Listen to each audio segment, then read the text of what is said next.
واقع پر یہ واجب اور فرض بھی ہو جاتا ہے۔ تو نکاح جب آپ اس کا آغاز کریں گے تو رسول کائنات صلی اللہ علیہ وسلم نے فرمایا ہے کہ لوگ جب شادی کرتے ہیں تو مال دیکھ کر شادی کرتے ہیں۔ فرمایا مال دیکھ کے نکاح نہ کرنا وہ انسان کو متکبر بنا دیتا ہے، اور فرمایا حسن دیکھ کر بھی نکاح نہ کرنا ضائع ہو جانے والی چیز ہے۔ تو حضور پھر نکاح کریں تو کیا دیکھیں؟ یہ حدیث شاید آپ نے پہلے بھی متعدد بار سنی ہو، پر آپ اس کے جو مفاہیم ہیں اس پر ذرا غور فرمائیے۔ کریم رسول صلی اللہ علیہ وسلم نے فرمایا تم نکاح جب کرو نا پھر غور کرے، مال بھی نہ دیکھو، حسن بھی نہ دیکھو، بس جی اشارے سے بات کریں۔ اب آپ ایسا نہ ہونا کہ سارا ٹائم جلسہ سیدھا کرنے میں لگ جائے۔ اور ویسے بھی میں تقریر کرنے آیا تھا، ریکارڈنگ کرانے نہیں آیا تھا، یہ بھی بات طے ہے۔ مجھے تو کہا گیا تھا کہ آپ نے تقریر کرنی ہے، مجھے پتہ ہوتا کہ میں ریکارڈنگ کرانے جا رہا ہوں کسی ٹی وی پروگرام کی، تو پھر مجھے پتہ ہوتا میرے چاروں جانب کیمرے ہی کیمرے ہیں، تو پھر میں انسان جو مرضی کرتے رہتے، میں تو اتنا ضروری نہیں ہوتا یہ ویڈیو شیڈیو جتنا ہم نے سمجھ لیا ہے، بس ضرورت کے لیے جائز ہے، اس سے زیادہ اس کو سوار نہ کریں، سر پہ نقصان کرے گا۔ اور موبائلوں پہ تو آپ سنتے رہتے ہیں، آج تو ڈائریکٹ بات کرنے آئے تھے آپ، تو آپ نے ہمیں پھر موبائل میں جڑ دیا ہے۔ اس کو بند کریں اور کبھی کبھی جیب میں بھی ڈالا کریں۔ اللہ آپ کو خوش رکھے۔ بیٹی آنکھوں میں پڑتی ہے لائٹ، اللہ آپ کو جزائے خیر دے۔ میں اتنا زیادہ شوقین ہی نہیں ہوں ویڈیو شیڈیو کا، یہ تو ضرورت تھی تو کام چل گیا، ورنہ کوئی ایسا شوق نہیں پالا ہوا، اور اس چیز سے زیادہ راضی بھی نہیں ہوتے کہ ہماری تصویریں زیادہ چھپیں۔ ہمارے لیے دعائیں زیادہ ہوں تو اس سے زیادہ فائدہ ہوگا۔ میرے نبی کریم صلی اللہ علیہ وسلم نے فرمایا ہے کہ تم نے دین دیکھ کے شادی کرنی ہے، تم دین تلاش کرو کہ دینداری کتنی ہے۔ دیکھیں نا، اگر لالچ کرتے ہیں نا لڑکے والے تو لڑکی والے بھی کرتے ہیں، وہ بھی تو 10 دفعہ پوچھتے ہیں لڑکا کیا کرتا ہے، کیا کماتا ہے، کیا کھاتا ہے، کہاں سے لاتا ہے، اور اس کی نماز کے حوالے سے، اس کی تلاوت کے حوالے سے، اس کی سچائی کے حوالے سے، اس کی دیانت کے حوالے سے لوگ کسی قسم کا کوئی کلام نہیں کرتے۔ اور یہ میاں بیوی کا رشتہ اتنا مضبوط رشتہ ہوتا ہے کہ اللہ کریم نے قرآن پاک میں اسے اپنی نشانیوں میں سے نشانی قرار دیا۔ تو جب اس رشتے کے اندر بھی شروع ہوتے ہی لالچ سے بات شروع ہوگی، لڑکی کیا لائے گی جہیز میں، لڑکا کیا کماتا ہے، دونوں طرف سے لالچ شروع ہو جائے گا، تو ساری زندگی انہوں نے اکٹھے رہنا ہے۔ ان کے سبب سے اللہ نے اولاد کو دینا ہے، امت کے اندر وسعت ہونی ہے، تو آپ نے اس کی شروعات کے اندر ہی جب دولت ڈال دی، لالچ ڈال دیا، تو پھر گھر کے اندر تو جو کچھ ہوگا اس کی بنیاد لالچ ہوگی، پھر تو گھر تو نہ ہوگا، وہ تو تجارت ہوئی، کاروبار ہوگا۔ تو نبی پاک صلی اللہ علیہ وسلم نے فرمایا جب تم آغاز کرو، آغاز تو ذرا دین دیکھو، نیرا یہ نہ دیکھنا کہ وہ دولت کتنی کماتا ہے، یہ بھی دیکھنا کہ وہ سجدے کتنے کرتا ہے، یہ بھی تو پتا ہونا کہ وہ رب سے کتنا ڈرتا ہے۔ حضرت مولا علی شیر خدا کے ساتھ نبی پاک علیہ السلام نے اپنی صاحبزادی کا نکاح فرمایا، سب سے چھوٹی کا، 4 بیٹیاں میرے نبی پاک کی۔ حضرت علی رضی اللہ تعالیٰ عنہ مولا کائنات ہیں، مشکل کشا ہیں، حاجت روا ہیں باذن اللہ تعالی۔ آپ کو اللہ نے بڑی خوبیاں عطا فرمائی ہیں، لیکن میرے بھائی حضرت علی کا شادی تک اپنا مکان ہی کوئی نہیں تھا، مسجد میں سویا کرتا۔ یہ کبھی سوچا آپ نے کہ مولا کائنات حضرت علی المرتضیٰ کا جب نکاح ہوا ہے تو ان کا اپنا مکان کوئی نہیں تھا، مسجد میں سویا کرتے تھے، مسجد میں آرام کرتے تھے۔ جب سرور کائنات علیہ السلام نے اپنی شہزادی کا نکاح ان کے ساتھ کیا تو ایک مکان عالیہ تو انہوں نے خریدا جس میں سیدہ فاطمہ کو لے کے گئے۔ تو یہ حضور نے کیا دیکھا بیٹی دینے کے لیے؟ تو نبی پاک نے کیا دیکھا ہے؟ حضور نے مولا علی کا رب کے ساتھ رشتہ دیکھا ہے۔ بنیاد کو ٹھیک کریں، بنیاد کو ٹھیک کریں۔ آپ کو نہیں پتا کہ اگر بچہ ٹھیک نہ ہو، شریف نہ ہو، نفیس نہ ہو تو بچی کا کیا حال کرتا ہے، کتنا نقصان کرتا ہے۔ اور مجھے کہہ لینے دیں کہ اگر بچی تربیت یافتہ نہ ہو تو میں بڑے درد سے یہ بات کروں گا، بچی تربیت یا ابا جی تو شادی کر کے سائڈ پہ ہو جائیں گے، بلکہ بعد میں کمزوریاں بتائیں گے، ابا جی ناراض نہ ہو مجھ سے، پر میں بات سچی کرنے کا ہے۔ لیکن یہ اتنی تکلیف میں وقت گزرتا ہے جس آدمی کا گھر میں ماحول ٹھیک نہ ہو، کدھر جائے؟ اور اگر ایک دو بچہ ہو جائے تو پھر ویسے بڑی بڑی مشکلات بن جاتی ہیں۔ دین دیکھیں، اس کے بعد آپ کو نکاح کرنا ہے تو نبی پاک صلی اللہ علیہ وسلم کی حدیث امام غزالی نے لکھی ہے کہ حضور نے فرمایا برکت والا نکاح وہ ہوتا ہے جو نکاح کرنا آسان ہو۔ وہ نکاح برکت والا ہوتا ہے جو نکاح کرنا آسان ہو، اس میں قرضے نہ اٹھانے پڑے، اس میں مکان نہ بیچنے پڑے، اذیت نہ ہو، آسان ہو، تو وہ نکاح برکت والا ہوگا، اس میں برکت ہوگا۔ ہمارے دیہاتوں میں 6 لاکھ روپیہ قرضہ اٹھا لیتے ہیں لڑکے کی شادی پہ، 15 دن کے بعد لڑائی ہو جاتی ہے لڑکے کے ساتھ، پھر خاندان والے کہتے ہیں قرضہ چونکہ تیری شادی پہ اٹھایا تھا تو لہذا دینا بھی، تو بیچارے کو 1 مہینہ شادی کو نہیں ہوتا تو قرضہ لینے والے دروازے پہ کھڑے ہوتے ہیں، اور پھر ہمیں بیماری لگ گئی۔ آپ نے ناراض نہیں ہونا، امیر کچھ رسمیں چھوڑ دیتے ہیں، پھر بھی غریب کوئی رسم نہیں چھوڑتا۔ امیر کہیں نہ کہیں کوئی نہ کوئی گنجائش پیدا کر لیتے ہیں کہ چلو یہ رہنے دیتے ہیں، لیکن غریب کوئی رسم چھوڑنے کو تیار، وہ کہتا ہے میں چاہ کرنا ہے، اب وہ پتہ نہیں کس بلا کا نام چاہ رکھ لیا ہے، وہ کیا ہوتا ہے چاہ، تو وہ ساری رسمیں۔ صحابہ کرام میں سے بہت امیر ہیں، بلکہ بعض نے لکھا ہے سب سے امیر ہیں حضرت عبد الرحمن ابن عوف، سب سے امیر آدمی۔ نبی پاک صلی اللہ علیہ وسلم نے فرمایا عبد الرحمن پکے جنتی ہو، امیر بھی بڑے تھے، اور ان کی شان یہ ہے کہ میرے نبی پاک علیہ السلام نے ان کے پیچھے نماز بھی ادا فرمائی، اتنے بااعتماد۔ تو حضور نے فرمایا تو پکا جنتی، عشرہ مبشرہ میں شامل ہیں، لیکن فرمایا جنت میں سب سے آخر میں جائے گا۔ حضور میری غلطی، فرمایا جتنا مال ہے اتنا حساب بھی تو دینا ہے نا، ہینڈ کیری والے تو فٹافٹ باہر آ جاتے ہیں، لیکن جن کے بیگ زیادہ ہوتے ہیں وہ پھر چین پہ کھڑے رہتے ہیں۔ تو حضرت عبد الرحمن ابن عوف، یہ بخاری مسلم میں آپ کو ملے گا، حضرت عبد الرحمن ابن عوف رضی اللہ تعالیٰ عنہ نے فجر کی نماز نبی کریم صلی اللہ علیہ وسلم کے پیچھے ادا کی، فجر کی نماز۔ تو سفید کرتا انہوں نے پہنا ہوا تھا، تو زرد رنگ کا نا نشان لگا ہوا تھا کرتے کو۔ نبی پاک صلی اللہ علیہ وسلم نے پوچھا کہ یہ عبد الرحمن یہ کرتے کو نشان کاہے کا لگا ہوا ہے؟ خیر ہے، اور اس کرنے یہ سب سے امیر آدمی کی بات کر رہا ہوں، مدینے کا تگڑا بندہ، رئیس آدمی۔ حضور نے فرمایا یہ زرد نشان لگا ہوا ہے، عرض کی حضور میں نے کل نہ شادی کی تھی تو خوشبو لگائی ہے تو وہ نشان رہ گیا، یعنی مدینے میں سب سے امیر آدمی کی شادی گزر گئی اور کسی کو پتہ ہی نہیں چلا۔ اور ساڈا ماڑا جڑا ہے نا وہ بھی 2-4 دن ٹھول نہ بجائے، وہ کہتا ہے شادی ہے تو کسی کو پتہ تو چلنا چاہیے۔ کیا معنی ہے اس کا؟ جو چیزیں سادہ ہوتی ہیں وہ اصل ہوتی ہیں، اور جو آپ ملمہ سازی کرتے ہیں وہ میک اپ ہوتا ہے، میک اپ لمبا نہیں چلتا، اور ریاکاری اداکاری ہوتی ہے، اداکاری بندہ لمبا کر سکتا، اخلاص نارمل زندگی کا نام ہے۔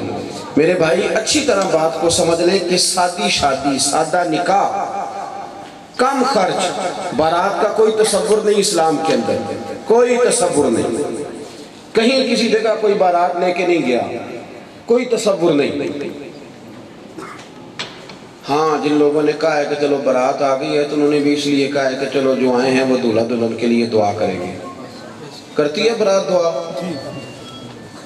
دعا مانگو جی دعا مانگو، وہ جہاں کھڑے ہوتے ہیں وہی دعا مانگنی شروع کر دیتے ہیں، بلکہ بعض ایسے نادان بھی ہیں کہ باتیں بھی کرتے رہتے ہیں، دعا بھی ہوتی رہتی ہے، اور بچارے پہ ہاتھ پھیر لیتے ہیں۔ ولیمے کا تصور ہے، نبی پاک صلی اللہ علیہ وسلم نے فرمایا ولیمہ ضرور کرو، چاہے بکری کا ایک بچہ ہی ذبح کرو۔ شادی کو تکلفات سے بچائیں، اور شادی میں جو سب سے بری رسم ہے نا، سب سے بری، بتاؤں کون سی ہے؟ آپ ناراض تو نہیں میرے ساتھ؟ کھولتے ہو ہاں نہ نہیں کرتے کوئی غور سے دیکھتے ہیں بھئی، آپ کوئی ہاں نہ کریں، مجھے پتہ چلے میں آپ سے بات کر رہا ہوں۔ اللہ سبحان اللہ کو جب بھی کہ اللہ کو راضی کرنے کے لیے، خطیب کو نقیب کو ناکھاں کو راضی کرنے کے لیے کہو گے تو ثواب نہیں ہوگا۔ اب وہ جتنا مرضی کہے مجھے مزہ نہیں آیا تو انہوں آپ کو تیروں نہیں آیا تو ایسی بھی کریے. یہ تو اللہ کی رضا کے لیے کہیں گے تو تب ثواب ملے گا، ورنہ اس کا ثواب ان صلاتی و نسکی و محیای و مماتی للہ رب العالمین. میری بات کی سمجھ آ رہی ہے؟ لیکن آپ ہاں نہ کریں تاکہ مجھے پتہ چلے کہ میری بات آپ کی سمجھ میں آ رہی ہے. نعرہ تکبیر، نعرہ رسالت، نعرہ حیدری. عزیز دوست غور فرمائیے گا، سب سے غلط رسم شادیوں میں جو شروع ہوئی ہے نا، وہ یہ شروع ہوئی ہے کہ جوان لڑکیاں پلیٹوں میں پھول ڈال لیتی ہیں، بیوٹی پارلر سے تیار ہو کے آ جاتی ہیں، اور لڑکے کے جو دوست ساتھ ہوتے ہیں وہ بوڑھے بوڑھے تو ہوتے نہیں، سارے جوان ہوتے ہیں، وہ بھی تیار ہو کے آئے ہوتے ہیں، وہ لڑکیاں ان پر پھول پھینکتی ہیں. آپ اہل عرب کی تاریخ نکال کے دیکھ لیں کہ عرب کی عورت، میری طرف دیکھیں جی، عرب کی عورت جب اپنے خامن کو اپنی طرف مائل کرنا چاہتی تھی تو وہ پھول پھینکا کرتی تھی. لگے چلو ماشاءاللہ، اللہ جزائے خیر. ٹھنڈے خطیب کا یہی مسئلہ ہوتا ہے، چونکہ ٹھنڈا ہوتا ہے تو جب تک لوگ سنے نہ سنائے کچھ نہیں سکتا. یہ بہت بڑا ایشو ہے. لگ گیا ماشاءاللہ، دیکھ لیا آپ نے، ہننا ادھر تک کیا گیا، میرے حال تک نہ دے. اور وہ اس لیے نہیں کہ میرا ادب زیادہ ہے، بات اللہ رسول کی کر رہا ہے، اس میں ذرا زیادہ ضرورت ہوتی ہے توجہ کی. بہرحال یہ پھول پھینکتی ہیں بچیاں، یہ بڑی کبھی رسم ہے. آپ کو پتہ ہے شروع کہاں سے ہوئی؟ علامہ واقعی کہتے ہیں کہ جب حضرت سعد بن ابی وقاص رضی اللہ تعالیٰ عنہ قادسیہ کی فتح کے لیے گئے تھے نا، تو وہاں ایک شہر ایسا تھا جس کی بلڈنگیں بڑی اونچی تھیں، اونچی بلڈنگیں تھیں. تو جو آدمی اس شہر میں جاتا تھا وہ خواہش کرتا تھا، شہرت تھی نا بلڈنگیں بڑی اونچی ہیں، تو خواہش کرتا تھا میں نے دیکھنی ہے. تو صحابہ بھی وہاں سے گزرے، 10,000 کا لشکر تھا. جب وہاں سے گزر رہے تھے تو ان لوگوں نے کیا کیا کہ انہوں نے چھتوں کے اوپر عورتوں کو کھڑا کر دیا، ہاتھوں میں پھول کی پلیٹیں دے کے چھتوں پہ کھڑا کر دیا. اب جب مسلمان گزرے 10,000 کا لشکر لے کر، تو وہ عورتوں نے کیا کیا کہ اوپر سے پھول پھینکنے شروع کر دیے. عیسائی یہودی اپنی بیویوں سے کہنے لگے کہ ایک جرنیل بھی اگر تم نے قابو کر لیا، ایک بھی، تو مسلمانوں میں درار تو پڑ گئی نا. وہ پھول پھینکنے لگی کہ چلو یہ ہماری طرف دیکھیں گے، بن سمر کے کھڑی ہیں، کسی ایک کا رجوع ہماری طرف ہو گیا تو توڑنے میں کامیاب ہو جائیں گے. حضرت سعد بن ابی وقاص رضی اللہ تعالیٰ عنہ سب سے آگے تھے، کافروں کی سازش سمجھ گئے. اللہ اکبر. فوراً اپنے گھوڑے کے اوپر کھڑے ہوئے اور کہنے لگے مسلمانوں سنو، تمہارا رب تمہیں نظریں نیچی رکھنے کا حکم دیتا ہے، اس حکم کا خیال کرنا. 10,000 کا لشکر، دیکھیں نا جنگ کے لیے بوڑھے لوگ تو نہیں نہ جاتے تھے، جوان دلیر مجاہد. 10,000 کا لشکر گزر گیا، عورتیں پھول پھینکتی رہیں، لیکن ایک آدمی نے بھی، ایک بندے نے بھی، اور نوجوانوں سنو، جوانی وہ نہیں ہوتا جس کے موبائل میں کئی بچیوں کا نمبر ہوتا ہے، وہ جوان نہیں ہوتا، وہ تو بے حیا ہوتا ہے. جوان تو وہ ہوتا ہے جتنا قد اونچا ہو، نظر بھی اتنی جھکی ہوئی ہو، جس کو کنٹرول کرنا آ جائے، جس کو عادت ہو اللہ رسول کی رضا کے لیے جھک جانے کی. حضرت سعد بن ابی وقاص نے یہ لفظ کہے تو 10,000 کی فوج تھی، سارے گزر گئے، یعنی ایک بندے نے بھی نظر اٹھا کے نہیں دیکھا. جب سارے گزر گئے تو ان عورتوں نے پلیٹیں دور پھینکی اور کہنے لگی یہودیوں عیسائیوں کتنے بے حیا ہو، اپنے مقصد کے لیے ماؤں بہنوں کا استعمال کرتے ہو، وہ کتنے شان والے ہیں کہ پھول پھینکتی رہیں، پر انہوں نے حیا کے طور پر نظریں نہیں اٹھائیں، وہ پلیٹیں پھینکتی گئیں اور مدینے والے رسول کا کلمہ پڑھتی گئیں. ہم نے وہ رسم وہاں سے لے کے یہاں شروع کرا دی. بچیوں مرد نہیں پھول پہن سکتے؟ بولیے کیوں بچیوں کھڑا کیا جاتا ہے؟ کیا اس کی ضرورت درپیش ہوتی ہے؟ پھر جب آگ ہمارے پیروں تک آتی ہے تو پھر ہمارا سر کھولتا ہے اور پھر ہم کہتے ہیں میں تو رزق بھی ٹھیک کھلاتا رہا، بندہ بھی شریف تھا، میرے گھر میں آگ کیسے لگ گئی؟ کچھ وجوہات ہوتی ہیں، کہیں نہ کہیں کوئی چولہا ہم کھلا چھوڑ دیتے ہیں تبھی آگ لگتی ہے، نہ ادھر ادھر کی تو بات کر، بتا کے قافلہ کیوں اٹھا۔ اپنی زندگی کے اندر یہ چیزیں نا۔ اچھا جی، پھر جب آپ شادی کرتے ہیں لڑکا اور لڑکی کی، تو قرآن پاک نے پتہ کیا کہا؟ مرد عورت کو کہا ہن لباس لکم وانتم لباس لہن۔ مرد عورت کا لباس ہیں اور عورتیں مرد کا لباس ہیں۔ یہ بڑا اہم جملہ ہے قرآن پاک۔ مرد عورت کا لباس ہے، عورت یہ جو لباس ہوتا ہے نا، یہ گرمی سردی سے بھی بچاتا ہے۔ یہ جو لباس ہوتا ہے یہ داغ دھبے بھی چھپاتا ہے۔ یہ جو لباس ہوتا ہے یہ ایک دوسرے کی پردہ پوشی بھی کرتا ہے۔ فرمایا تم ایک دوسرے کا، میاں بیوی کا رشتہ ایک گہرا تعلق ہے۔ ہمارے ہاں جب اماں رشتہ پسند کر کے آتی ہے تو آ کے بیٹے کو بڑی داستانیں سناتی ہے، کہتی ہے بڑی اچھی ہے تیری بیوی، بڑی لائق ہے، بڑی پڑھی لکھی ہے، بڑی وہاں گئے تھے تو کھانے بڑا شاندار پکائے پسند۔ لیکن پتہ نہیں پھر کیا ہوتا ہے، اسی اماں کو شادی کے ٹھیک 1 مہینے کے بعد اسی بیوی میں کمیاں نظر آنی شروع ہو جاتی۔ وہ بچہ آیا ڈیوٹی سے واپس، اس نے آ کے سلام لیا تو اس کی بیوی کسی کام لگی ہوئی تھی، تو اماں نے ناراض نہ ہونا کیونکہ مجھے آپ نے موضوع دیا تو جو دیا اس میں میں نے بات تو کرنی ہے نا، دیا ہے تو اس میں بات بھی تو کرنی ہے نا بھائی۔ تو اب اماں نے بڑے پریم سے، بڑی پریت سے، بڑے میٹھے انداز میں کہا اوہو ویکھے نا منڈا کام تو آیا، انہیں پانی بھی نہیں سے پوچھیا بھائی، اتنی سی بات۔ پانی اب وہ کہاں کربلا سے تھوڑی آیا تھا، کام سے ہی آیا ہے، تو کہاں وہ اتنا سمندر طے کر کے آیا ہے ریگستان کے، اب سمندر پہ پہنچا تو بھئی وہ اتنی بات کر دی۔ اب اماں جی جا کے اپنے کمرے میں سو گئی، ابا جی جا کے اپنے کمرے میں، لیکن وہ ساری رات لڑیں گے۔ وہ کہے گا تو میں نے پانی بھی نہیں پوچھ دی، چھیڑ دیا آپ نے۔ یہی کام لڑکی کی ماں کرتی ہے۔ لڑکی جب جاتی ہے اپنے میکے کچھ دنوں کے بعد ملنے تو اس کی اماں کہتے ہیں دیکھیں نا میری دھی کا کی حال ہو گیا، اتنا کام کراتے ہیں، اوہو بڑی بری حالت، میں نے تو بڑی لاڈلی۔ بھائی آپ بات کو سمجھیں، وہ خامد کو راضی کرے گی تو رب اسے جنت عطا کرے گا۔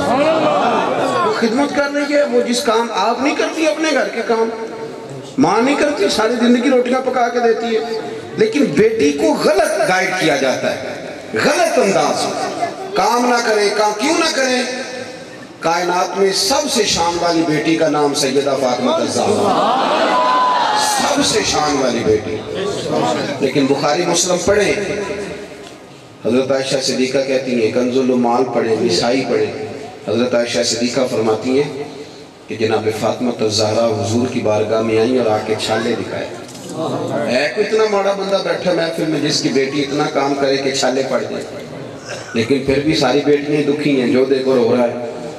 چھالے پڑ گئے ہاتھوں پہ کام کر کے، چھالے، اور عرض کرنے لگی یا رسول اللہ صلی اللہ علیہ وسلم میں خود نہ آتی، علی نے مجھے کہا ہے کہ حضور کے پاس کچھ غلام آئے ہیں، اگر ایک مل جائے تو تیرا کام کاج میں ہاتھ بٹھائے گا، اب تیری محنتیں دیکھی نہیں جاتی۔ وہ یار چھالے پڑ گئے، اور کس کے ہاتھ میں؟ جو جنت کی ملکہ ہے، جو مخدومہ کائنات ہے۔ تو حضور یہ چھالے پڑ گئے، ایک غلام مل جائے تو نبی کریم نے کیا فرمایا؟ فرمایا فاطمہ گھر جا 33 بار سبحان اللہ پڑھا کر، 33 بار الحمدللہ پڑھا کر، 34 بار اللہ اکبر پڑھا کر، جب بھی تسبیح ختم ہوگی نا رب تجھے غلام آزاد کرنے کا ثواب عطا فرمائے۔ لیکن حضور نے ساتھ یہ بھی گویا بتا دی، یہ بھی ساتھ وضاحت ہو گئی کہ فاطمہ چکی تو نے خود ہی پیسنی، آٹا خود ہی گوندنا ہے، جھاڑو گھر میں خود ہی دینا، یہ تسبیح پڑھ۔ جناب فاطمہ نے باہر آ کے یہ نہیں کہا کہ میں تو گئی تھی ملا کچھ نہیں، بلکہ آ کے کہنے لگی میں ایک غلام لینے گئی تھی، حضور نے کئی غلام عطا فرمایا۔ تو وہ ماں باپ اور بہن بھائی اور رشتہ دار، یہ تھوڑا تھوڑا نا نظریاتی طور پر ذہنوں میں باتیں۔ پتہ ہے سیدہ فاطمہ الزہرا اور مولا علی شیر خدا کا جب نکاح ہوا تھا تو حضور نے ان کے سر جوڑ کے نا آپس میں جڑے ہوئے سروں کے اوپر دعا فرمائی تھی، اے اللہ ان کے درمیان محبت پیدا کر۔ میں آپ کو بڑی ساری کتابوں کے نچوڑ کے طور پہ بات عرض کرتا ہوں کہ دنیا میں سکھی ترین گھر وہ ہے جہاں میاں بیوی سلوک سے رہتے ہیں، چاہے پیسے تھوڑے ہوں، چاہے کمزوری ہو، اور تکلیف میں وہ گھر ہے جس میں سارا کچھ ہے پر بچے اماں ابا کی صلح کرا رہے ہیں۔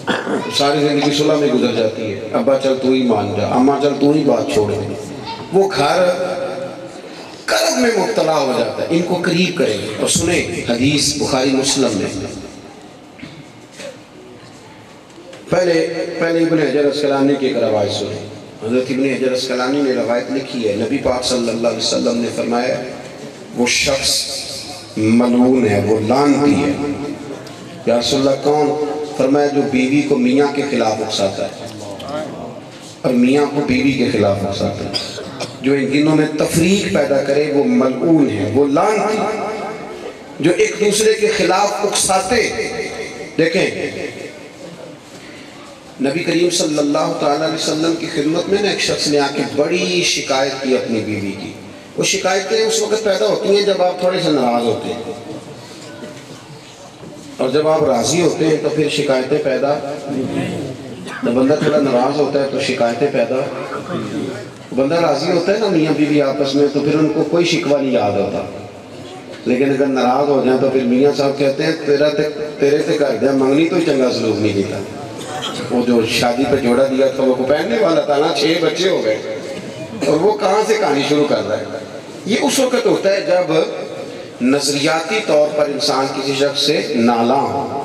اب کرنے کی بات یہ ہے کہ تھوڑا سا ایک دوسرے کے احساسات کا خیال کریں، جذبات کا خیال کریں۔ دیکھیں بڑی خوبصورت روایت ابن سعد لائے، ابن الشام لائے۔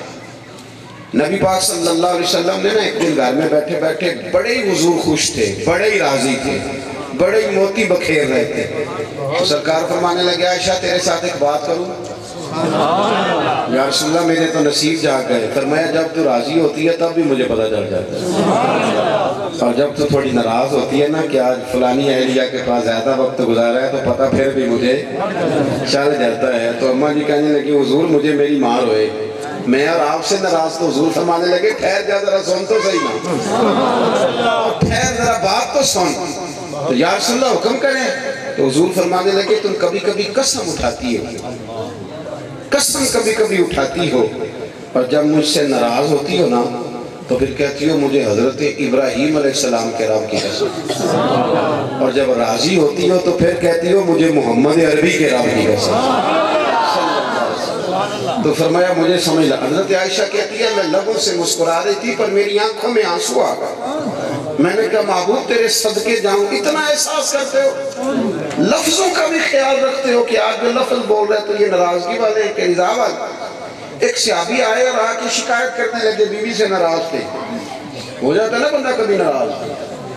اب دوست کہانیاں سناتے ہیں، بے شک روٹی بھی نہ ملتی ہو شام کی، لیکن اگر انہیں آ کے کو بتایا نا میری بیوی میرا خیال نہیں رکھتی تو کہانیاں سناتے ہیں، کہتے ہیں میں تو کھچ کے رکھا، وہ جا کے اس کی طاقت ہی نہیں۔ کیا معنی ہے ان باتوں کا؟ آپ اس کو مزید خراب کر دیں، تباہی اتارنا، مس گائیڈ کرتے۔ اور ہمارے جو نوجوان ہیں ان کو میں بڑی ساری گزارش کروں گا، روزی روٹی کا اتنا مسئلہ نہیں، جھگڑا نہیں گھروں میں عدم اعتماد کا مسئلہ ہے۔ اگر جوان مجھ سے ناراض نہ ہوں تو یہ جو ہم جھوٹ بولتے ہیں نا بہت زیادہ، اس کی وجہ سے خرابی ہو جاتی ہے۔ بیوی یہ کہتی ہے تو روٹی تھوڑی دے دیا کر پر سچ تو بولا کرنا، تیرا پتہ ہی کوئی نہیں تو سویرے کیا کہے گا رات کیا کہتا ہے۔ یہ ڈھیر ساری شکایت، ڈھیر ساری۔ میں آپ کو بڑی گزارش کے ساتھ کہہ رہا ہوں زندگی میں جو لوگ جھوٹ بولتے ہیں ان کا اعتماد خراب ہو جاتا ہے۔ جھوٹ بولتے ہیں وہ ہمارے ہاں اللہ خیر کرے محافل میں لکھا ہوتا ہے بعد از نماز عشاء، تو بعد از نماز عشاء 11 بجے بھی جلسہ نہیں، تقریر نہیں شروع ہوتی، تو یہ کون سی بعد از عشاء ہے جی؟ فجر تک تو پھر عشاء ہے، پھر آپ چھوڑیں۔ کوئی کسی جگہ پہ پابندی تو کریں گے نا، اب کوئی ایسا کام کرے جس میں سچ بولے، دیانت۔ اور میرے جیسا بندہ، میں نا مغرب سے بھی پونا گھنٹہ پہلے آ گیا تھا، اب پتہ رٹا کیا ہے تو اسی ٹائم نہ لیا آ گیا۔ یہ بہت ساری جگہوں پہ سننے کو ملتا ہے۔ ہمارا تو خیال تھا دیر سے آئیں گے کیونکہ پیر صاحب ہیں، مہمان خصوصی ہیں، جلدی کیسے آ گیا۔ مزاج نہیں، محفل سننے والوں کا بھی مزاج نہیں، وہ کہتے ہیں جائیں گے جب شروع ہوگی، دیکھیں گے یہ کب تک نظام چلے۔ میں الحمدللہ اس چیز کا قائل ہوں کہ عشاء کے بعد جلسہ نہیں ہونا چاہیے، مجبوراً چلا جاتا ہوں، میں نہیں قائل عشاء کے بعد کے جلسے۔ میں کہتا ہوں کہ بڑا دلیر بندہ ہے جو 12 بجے سوئے گا پھر فجر میں اٹھے گا، وہ بڑا دلیر ہے۔ ہم تو بزدل بندے، ہم تو جلدی سوتے ہیں تو بھائی پھر سویرے اٹھتے ہیں۔ جلدی سے ہم سچ نہیں بولتے، دیانت کا مظاہرہ نہیں کرتے، للہیت والا مان. یہ شادی جب ہوتی ہے تو اس میں لکھا ہوتا ہے 1 بجے کھانا، دے دیتے ہو 1 بجے کھانا؟ نہیں، صحیح بتائیں کیوں؟ آپ لکھیں 3:30 بجے ملے گا، ختم ہو گئی بات. جھوٹ لکھتے اور سارا دن جھوٹ. نبی پاک صلی اللہ علیہ وسلم سے کسی نے پوچھا تھا یا رسول اللہ مومن بزدل ہوتا ہے؟ فرمایا کر جاتا ہے کبھی کبھی بزدل. حضور مومن کنجوس ہوتا ہے؟ فرمایا کبھی کبھی کنجوسی کر جاتا ہے. حضور مومن جھوٹا بھی ہوتا ہے؟ فرمایا میرا مومن سب کچھ کرتا ہے پر محمد کا کلمہ پڑھنے والا جھوٹ نہیں بولتا. صلی اللہ علیہ وسلم. اتنی کھری بات اور جھوٹ. 6 بجے کا ٹائم لکھا ہوتا ہے، 9 بجے بھی برات نہیں آتے، گھر والے نہیں آتے وقت پہ. وہ نہیں میرے ہر ٹائم پہ سچ بولے زندگی میں، اپنے گھر میں سچ بولیں، دیانت کا مظاہرہ کریں. آپ جو ہیں وہ بتائیں. ہم دھوکہ کرتے ہیں. جب بچی کا کوئی رشتہ دیکھنے آتا ہے تو ہم ادھاری کرسیاں منگا لیتے ہیں، ہم کسی کے گھر سے منگا کے صوفے رکھ لیتے ہیں. کیوں ایسا کرتے ہو؟ صوفے کے ساتھ شادی کرنی ہے؟ آپ چارپائی بچھائیں، آپ جو ہیں وہ اصل دکھائیں. جو چیز اصل ہوتی ہے وہ خالص ہوتی ہے. کیوں آپ کسی نے کہا تھا اپنی مٹی پہ چلنے کا سلیقہ سیکھو، کسی کے سنگ مرمر پہ چلو گے تو پھسل جاؤ گے. کسی کے سنگ مرمر پہ چلو گے تو وہ کسی کا جو ہے، کسی کے سنگ مرمر پہ چلو گے تو پھسل جاؤ. تو عزیز سچ بولے. ایک صحابی آ گئے، ایک کو پہلے ٹھیک تھی جی اب زیادہ ہو گئی. ایک صحابی آ گئے اپنی بیوی سے ناراض سے تو شکایتیں شروع کر دی، کرتے جا رہے. اور حضور نے فرمایا اپنی بیوی سے بغض نہ رکھو. اپنی بیوی سے اس کا مطلب ہے رکھتے ہیں کچھ بندے، مقابلے پہ اتر آتے ہیں. اور میں یہاں خواتین کا بندوبست تو نہیں صحیح دسو کتنی کر جا کے گل کر دے. یہ بندے چوپنے نہ دل چھڑنی میں نہیں کرتا، میں تو اور کر لینا، میں نے کی ضرورت ہے، آپ نے بتا دینی ہے. کر دوں کہ رہنے دوں؟ چلو میں تم چھٹی دے دینا، تسی 10 دے جا، کوئی عرض نہیں. میرا یہ نظریہ ہے کہ گھر میں جتنی لڑائیاں ہوتی ہیں بیوی کی نہیں خامن کی وجہ سے ہوتی ہیں. اللہ خیر کرے. اسی کہتے ہوئے نہیں دسنی ایسا کہ وہ چھٹی دیتی. گھر میں جتنی لڑائیاں ہوتی ہیں کس کی وجہ سے ہوتی ہیں؟ اس کی وجہ دلیل سن لیں. نبی پاک علیہ السلام نے فرمایا عورت کی عقل ناقص ہے، آدھی ہے، مرد کی تو پوری ہے. پھر لڑائی ختم کس نے کرنی تھی؟ آدھی والی نے کہ پوری والے نے؟ جی پورا دھیان ہے، میں تیرے سیدھے کر کے چھڑ لیں. تو وہ تو نہیں ختم ہونے دے رہا لڑائی، وہ تو 1 کی 10 کر رہا ہے. تو پھر کس کی وجہ سے خرابی ہوئی؟ آپ تھوڑا سوچے نا. ہر بات کا جواب نہیں دیا جاتا، کچھ باتوں پہ ہنسا بھی جاتا ہے. اور جتن ہر کوئی کھیڈے کدی ہارن بھی کھیڈ فقیرہ. جتن دا تے مول کوڈی پیندا ہے، ہارن دا مول ہیرا. کبھی آپ سہیں بھی تو صحیح نہ، کوئی بات سنیں. حضور نے فرمایا بغض نہ رکھو. کوئی بات ناپسند ہو تو وہ بات دیکھو جو تمہیں پسند ہے. صحابی آ گئے عرض کرنے لگے حضور اس میں یہ بھی کمزوری ہے، یہ بھی کمزوری ہے، یہ بھی کمزوری ہے، یہ بھی. حضور سنتے رہے. آخر میں حضور نے ایک جملہ کہا، جب وہ چپ کر کے نہ ساری بات سنا چکے، ایک جملہ میرے محبوب نے فرمایا تیری بات مکمل ہو گئی؟ حضور ہو گئی. فرمایا ایک بات میں بھی کر لوں؟ یا رسول اللہ کر لیں. حضور فرمانے لگے تیری بیوی میں ساریاں کمزوریاں ہیں کہ کوئی خوبی بھی ہے؟ انہوں نے کہا حضور خوبی بھی ہے، پردے کی بڑی پابند. حضور فرمانے لگے جا کے گھر بسا، جو بہترین خوبی ہے وہ تو تیری بیوی میں پائی جاتی ہے. ہم نہ خوبیاں نہیں دیکھتے، خامیاں دیکھتے. اسی طرح کا بچیوں کا معاملہ ہے. ہم بچیوں کو سکھاتے نہیں کہ تیرے لیے تیرے خامن کی کیا قدر ہے. آپ کو پتہ ہے؟ اور یہ بات ابا جی نے سکھانی ہے بیٹی کو، یہ بھائی نے سکھانی ہے بہن کو. یہ اگر سسر سکھائے گا بہو کو تو وہ نہیں سیکھے گی. یہ خامن سکھائے گا اگر بیوی کو تو وہ تھوڑی سیکھے گی. نبی کریم علیہ السلام نے فرمایا رب کے علاوہ سجدہ جائز ہوتا تو یہ نہیں فرمایا میں اپنے آپ کو کراتا. حالانکہ بعد از خدا بزرگ توئی قصہ مختصر. فرمایا رب کے علاوہ سجدہ جائز ہوتا تو میں حکم دیتا عورت کو کہ اپنے خامد کو سجدہ کرے. تو یہ آپ کیا سکھا رہے ہیں بیٹی کو کہ میرے پاس ہیں 2 روٹیاں تیرے لیے، وہ آ جانا چھوڑ کے دیکھی جائے گی، یہ سکھا رہے؟ بیٹی کو ٹرین کریں، اس کو بتائیں کہ پتر تیرا خامن تیرے لیے درجہ رکھتا ہے، مقام رکھتا ہے۔ یہ ساری روایتیں بیوی کو سناتے ہیں۔ طبقات ابن سعد میں لکھا ہے، مولا علی شیر خدا فرماتے ہیں میرا اور سیدہ فاطمہ الزہرا کا کسی بات میں اختلاف رائے ہو گیا۔ ان لوگوں میں رائے کا اختلاف اس لیے ہوتا تھا کہ ہمیں صلح کا طریقہ سمجھ میں آ جائے، ورنہ یہ کہاں لڑتے تھے۔ تو حضرت علی فرماتے ہیں آج نہ بات میری وجہ سے بڑھ گئی۔ ایک بڑا آدمی ہوتا ہے جو اپنی غلطی مانتا ہے، نکمے بندے کہاں غلطی مانتے ہیں، وہ تو کہہ جاتے ہیں انہیں ان کی طرف سے تائن جو ہے اس کی وجہ سے ہو گیا۔ وہ دلیر لوگ ہوتے ہیں جو کہتے ہیں نہیں میں بھی انسان ہوں، میرے اندر بھی کمزوریاں ہیں۔ حضرت علی فرماتے بات ذرا بڑھ گئی، سرکار تک خبر گئی، حضور تشریف لائے، محبوب کریم علمک ما لم تکن تعلم، کہتے ہیں حضور تشریف لائے اور فرمایا ساری بات سن لی تو سرکار سمجھ گئے کہ آج بات علی کی وجہ سے بڑھی ہے۔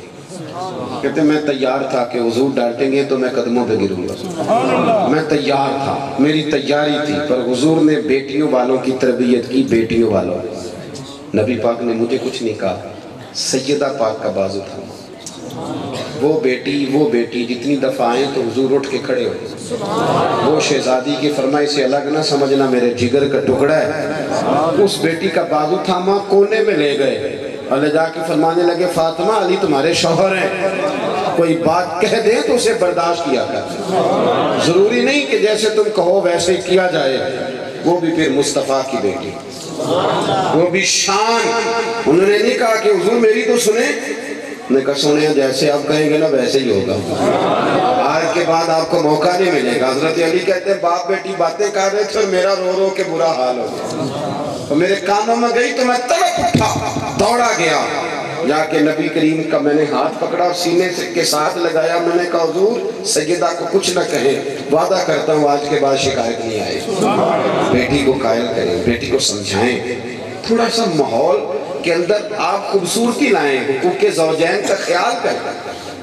ہمارے ہاں اگر گھر سنور جائیں نا تو پھر گھروں کے اندر ولی پیدا ہوں، عالم پیدا ہوں، درویش پیدا ہوں، پھر گھروں کے اندر بہترین معاشرہ تشکیل۔ ہمارے تو نوجوان بیچارے سارا دن یہی سوچتے رہتے ہیں کہ شام کو گھر جانا ہے تو پتہ نہیں بیوی کا منہ کدھر ہوگا، اماں کا کدھر ہوگا، یہ بیچارے کوئی کام نہیں کر سکتے، یہ سوال رہتا ہے دماغ پہ لڑائی ہے، یہ صحیح کہہ رہا ہوں، یہ نکل ہی نہیں پاتے ساری زندگی، تو یہ کہاں ملک کے لیے، ملت کے لیے، دین کے لیے کچھ کریں گے؟ گھر میں مضبوط ہوں گے تو بات آگے بڑھے گی۔ میں بات سمیٹنے لگا ہوں، میری بات پہ توجہ کرنا۔ امام حسن رضی اللہ تعالیٰ عنہ نا اپنی ایک بیوی کو طلاق دینے لگے، اختلاف ہو گیا، اہلیہ کو طلاق دینے لگے تو امام حسین تشریف لائے، انہوں نے آ کر کے عرض کی کہ بھائی جان سنا ہے آپ بھابی سے اختلاف ہو گیا، طلاق دینے لگے، کیا وجہ بنی؟ تو امام حسن کہنے لگے حسین آپ نے قرآن پاک نہیں پڑھا؟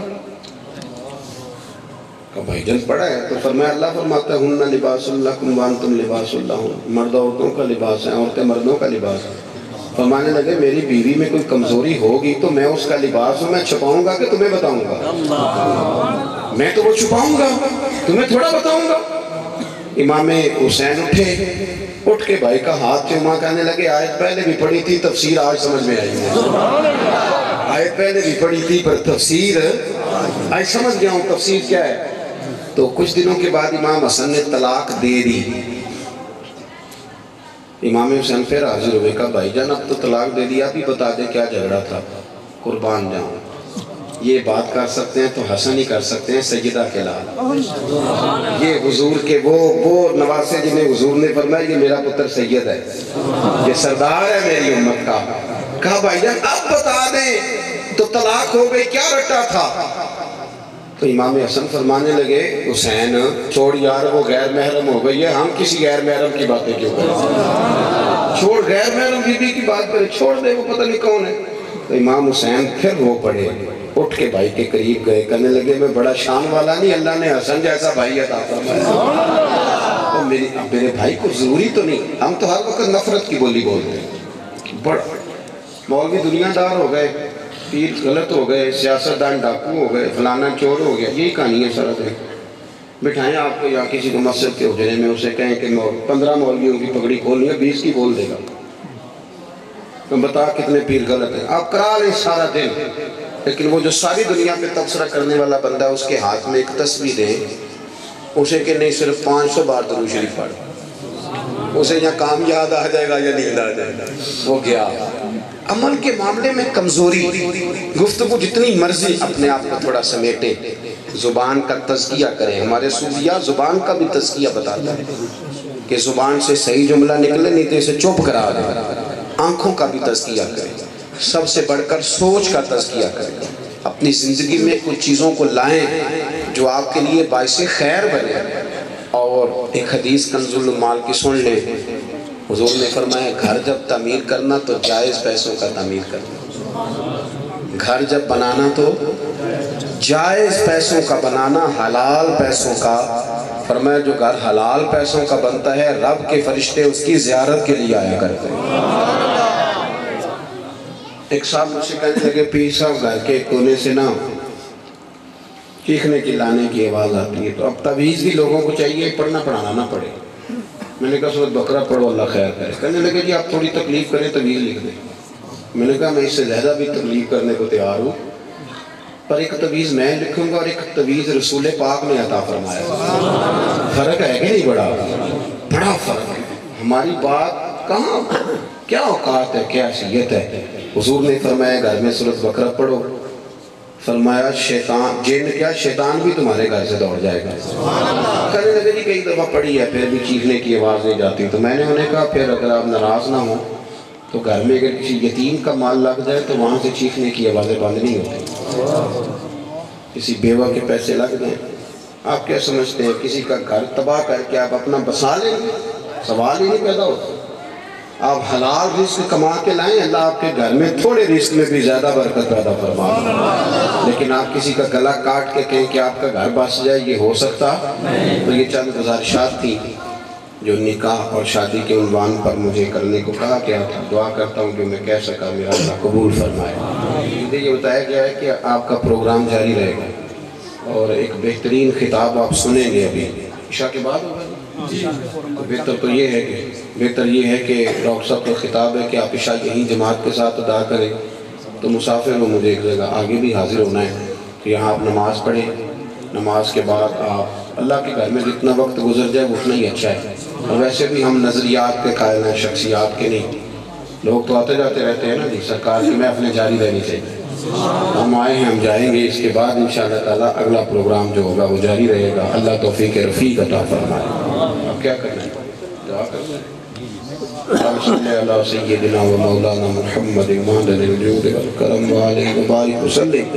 اللہ ہماری حاضری قبول فرما، ہمارے گناہ معاف فرما، ہماری غلطیوں سے درگزر فرما، نفع والا علم عطا فرما، اخلاص والا عمل نصیب فرما، مسجد کا پیار عطا فرما، قرآن پاک سے محبت عطا فرما، درود و سلام کے ذائقے نصیب فرما، بیماروں کو شفا دے دے، مقروضوں کو قرضوں سے رہا کر دے، جو تنگ دست ہیں انہیں وسعت رزق دے دے۔ اللہ جن دوستوں نے یہ بندوبست کیا ہے انہیں بہترین صلہ عطا کر، جو تشریف لائے ہیں انہیں برکتیں عطا فرما۔ اے مالک کریم، امت کے حق میں رحمت والے فیصلے کر دے، برما کے مجبور مسلمانوں کی مدد فرما، کشمیر اور فلسطین کے مظلوموں کی مدد فرما، پاکستان کو دوام اور استحکام نصیب فرما، ہم سب کا خاتمہ بالخیر بالایمان فرما۔ رب اغفر وارحم وانت خیر الراحمین، وصلی اللہ تعالی علی حبیبہ سیدنا و مولانا۔ قائل کریں، بیٹی کو سمجھائیں، تھوڑا سا ماحول کے اندر آپ خوبصورتی لائیں، حقوق زوجین کا خیال کریں۔ ہمارے ہاں اگر گھر سنور جائیں نا تو پھر گھروں کے اندر ولی پیدا ہوں، عالم پیدا ہوں، درویش پیدا ہوں، پھر گھروں کے اندر بہترین معاشرہ تشکیل۔ ہمارے تو نوجوان بیچارے سارا دن یہی سوچتے رہتے ہیں کہ شام کو گھر جانا ہے تو پتہ نہیں بی بی کا منہ کدھر ہوگا، اماں کا کدھر ہوگا۔ یہ بیچارے کوئی کام نہیں کر سکتے، یہ سوال رہتا ہے دماغ پہ لڑائی۔ یہ صحیح کہہ رہا ہوں، یہ نکل ہی نہیں پاتے ساری زندگی، تو یہ کہاں ملک کے لیے، ملت کے لیے، دین کے لیے کچھ کریں گے۔ گھر میں مضبوط ہوں گے تو بات آگے بڑھے گی. میں بات سمیٹنے لگا ہوں, میری بات پہ توجہ کرنا. امام حسن رضی اللہ تعالیٰ عنہ نا اپنی ایک بیوی کو طلاق دینے لگے. اختلاف ہو گیا, اہلیہ کو طلاق دینے لگے تو امام حسین تشریف لائے. انہوں نے آ کر کے عرض کی کہ بھائی جان سنا ہے آپ بھابی سے اختلاف ہو گیا, طلاق دینے لگے, کیا وجہ بنی؟ تو امام حسن کہنے لگے حسین آپ نے قرآن پاک نہیں پڑھا؟ کہا بھائی جان پڑھا ہے. تو فرمایا اللہ فرماتا ہے ہن لباس لکم وانتم لباس لہن, مرد عورتوں کا لباس ہے, عورتیں مردوں کا لباس ہے. فرمانے لگے میری بیوی میں کوئی کمزوری ہوگی تو میں اس کا لباس ہوں, میں چھپاؤں گا کہ تمہیں بتاؤں گا؟ میں تو وہ چھپاؤں گا, تمہیں تھوڑا بتاؤں گا. امام حسین اٹھ کے بھائی کا ہاتھ چوما, کہنے لگے آیت پہلے بھی پڑھی تھی, تفسیر آج سمجھ میں آئی ہے. آیت پہلے بھی پڑھی تھی پر تفسیر آج سمجھ گیا ہوں تفسیر کیا ہے. تو کچھ دنوں کے بعد امام حسن نے طلاق دے دی. امام حسین پھر حاضر ہوئے, کہا بھائی جان اب تو طلاق دے دیا, ابھی بتا دے کیا جھگڑا تھا. قربان جاؤں, یہ بات کر سکتے ہیں تو حسن ہی کر سکتے ہیں, سیدہ کے لال. یہ حضور کے وہ نواسے جنہیں حضور نے فرمایا یہ میرا پتر سید ہے, یہ سردار ہے میری امت کا. کہا بھائی جان اب بتا دیں تو طلاق ہو گئی, کیا رٹا تھا؟ تو امام حسن فرمانے لگے حسین چھوڑ یار, وہ غیر محرم ہو گئی ہے, ہم کسی غیر محرم کی باتیں کیوں کریں؟ چھوڑ غیر محرم بیوی کی بات کرے, چھوڑ دے, وہ پتہ نہیں کون ہے. تو امام حسین پھر وہ پڑے, اٹھ کے بھائی کے قریب گئے, کہنے لگے میں بڑا شان والا نہیں, اللہ نے حسن جیسا بھائی عطا فرمایا. تو میرے بھائی کو ضروری تو نہیں, ہم تو ہر وقت نفرت کی بولی بولتے ہیں. بڑا مولوی دنیا دار ہو گئے, پیر غلط ہو گئے, سیاستدان ڈاکو ہو گئے, فلانا چور ہو گیا, یہی کہانی ہے سارا دن. بٹھائیں آپ کو یا کسی کو مسجد کے حجرے میں, اسے کہیں کہ 15 مولویوں کی پگڑی کھولنی ہے, 20 کی کھول دے گا. تو بتا کتنے پیر غلط ہیں, آپ کرا لیں سارا دن. لیکن وہ جو ساری دنیا پہ تبصرہ کرنے والا بندہ ہے, اس کے ہاتھ میں ایک تسبیح دے, اسے کہ نہیں صرف 500 بار درود شریف پڑھ, اسے یا کام یاد آ جائے گا یا نیند آ جائے گا, وہ گیا. عمل کے معاملے میں کمزوری, گفتگو جتنی مرضی اپنے آپ کو تھوڑا سمیٹے, زبان کا تزکیہ کریں. ہمارے صوفیاء زبان کا بھی تزکیہ بتاتا ہے کہ زبان سے صحیح جملہ نکلے, نہیں تو اسے چپ کرا دیں. آنکھوں کا بھی تزکیہ کریں, سب سے بڑھ کر سوچ کا تزکیہ کریں. اپنی زندگی میں کچھ چیزوں کو لائیں جو آپ کے لیے باعث خیر بنے. اور ایک حدیث کنز المال کی سن لیں, حضور نے فرمایا گھر جب تعمیر کرنا تو جائز پیسوں کا تعمیر کرنا, گھر جب بنانا تو جائز پیسوں کا بنانا, حلال پیسوں کا. فرمایا جو گھر حلال پیسوں کا بنتا ہے رب کے فرشتے اس کی زیارت کے لیے آیا کرتے ہیں. ایک صاحب مجھ سے کہنے لگے پیر صاحب گھر کے کونے سے نا چیخنے چلانے کی آواز آتی ہے, تو اب تعویذ بھی لوگوں کو چاہیے پڑھنا پڑھانا نہ پڑے. میں نے کہا سورۃ بقرہ پڑھو اللہ خیر کرے. کہنے لگے جی آپ تھوڑی تکلیف کریں تعویذ لکھ دیں. میں نے کہا میں اس سے زیادہ بھی تکلیف کرنے کو تیار ہوں, پر ایک تعویذ میں لکھوں گا اور ایک تعویذ رسول پاک نے عطا فرمایا. فرق ہے کہ نہیں؟ بڑا فرق ہے. ہماری بات کہاں, کیا اوقات ہے, کیا حیثیت ہے. حضور نے فرمایا گھر میں سورۃ بقرہ پڑھو, فرمایا شیطان جن کیا شیطان بھی تمہارے گھر سے دوڑ جائے گا. کہنے لگے جی کئی دفعہ پڑھی ہے پھر بھی چیخنے کی آواز نہیں جاتی. تو میں نے انہیں کہا پھر اگر آپ ناراض نہ ہوں تو گھر میں اگر کسی یتیم کا مال لگ جائے تو وہاں سے چیخنے کی آوازیں بند نہیں ہوتی. کسی بیوہ کے پیسے لگ جائیں, آپ کیا سمجھتے ہیں کسی کا گھر تباہ کر کے آپ اپنا بسا لیں گے؟ سوال ہی نہیں پیدا ہوتا. آپ حلال رزق کما کے لائیں, اللہ آپ کے گھر میں تھوڑے رزق میں بھی زیادہ برکت پیدا فرما.